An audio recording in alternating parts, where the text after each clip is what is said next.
मेरी दोनों बहू का इस घर में स्वागत है। अंदर आ जाओ, तुम दोनों बहुत सुंदर हो, बहुत प्यारी हो। केसरी ऐसा सोचकर अपने मन में सोच रही होती है।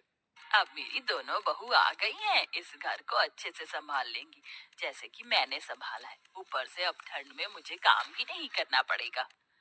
जैसा मैंने सोचा था उससे भी बहुत सुंदर है मेरा ससुराल। अपना ससुराल देखकर तो मुझे इतनी खुशी हो रही है कि बस क्या बताऊं। मेरी तो सारी ठंड भी भाग गई। यहाँ तो किसी चीज की कमी ही नहीं है। सच कहूँ तो बहुत सुंदर लग रहा है ससुराल। पहले तो मैंने बहुत गरीबी देखी है, लेकिन ससुराल में किसी चीज की कमी नहीं होगी क्योंकि सब बढ़िया है। दोनों बहू के चेहरे पर मुस्कान थी। तुम दोनों बहुत थक चुकी होगी और तुम्हें ठंड भी लग रही होगी। चलो, मैं तुम्हें तुम्हारे कमरे में छोड़ आती हूँ, उसके बाद तुम्हारी पहली रसोई की रस्म करेंगे। केसरी ऐसा कहकर अपनी दोनों बहू को उनके कमरे में लेकर जाती है, जहाँ दोनों बहू थोड़ी देर आराम करती हैं। कुछ ही देर में केसरी उनके पास आती है और उन्हें पहली रसोई की रस्म के लिए बुलाती है। तुम दोनों ने आराम तो कर ही लिया होगा, चलो पहली रसोई की रस्म भी कर लेते हैं। केसरी ऐसा कहने के बाद दोनों बहू को ठंड में रसोई में छोड़कर बाहर चली जाती है। थोड़ी ही देर में फिर से वो दोबारा आती है। मुझे माफ कर देना, मैं तो तुम्हें सामान निकाल कर देना ही भूल गई, अभी देती हूँ। केसरी रसोई में आकर एक कटोरी लेती है और उसमें 6 चम्मच चीनी डालती है, 2 गिलास दूध निकाल कर रख देती है और साथ में 2 कटोरी चावल निकाल के डोंगे में रख देती है।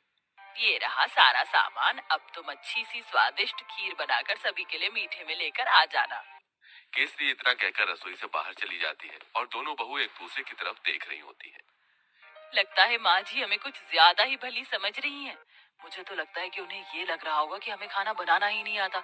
चलो, कोई बात नहीं, हम अपने हिसाब से बना लेते हैं। ज्यादा बनाएंगे ताकि रात को खाने को मिल जाए। खाने के बाद कुछ मीठा अच्छा लगता है। इस तरह आराध्या और राधिका दूध चीनी चावल निकाल कर ज्यादा सी खीर बना लेती हैं, जिसके बाद वो खीर परोसकर घर में सभी को देती हैं। बहुत अच्छी खीर बनाई है। वैसे ठंड में खीर अच्छी लगती है, लेकिन चलो खाना तो अच्छा बनाना आता है तुम्हें। कितनी अच्छी बात है, मेरी बहू तो बिल्कुल मेरे जैसी आई है, थोड़े सामान में ही अच्छा खाना बनाना। केसरी ये सोचकर बहुत खुश हो रही होती है। वो कुछ देर बाद अपने कमरे में आराम करने चली जाती है। अब दोपहर का खाना बनाने की बारी आती है, तो दोनों बहू ठंड में रसोई में आती है।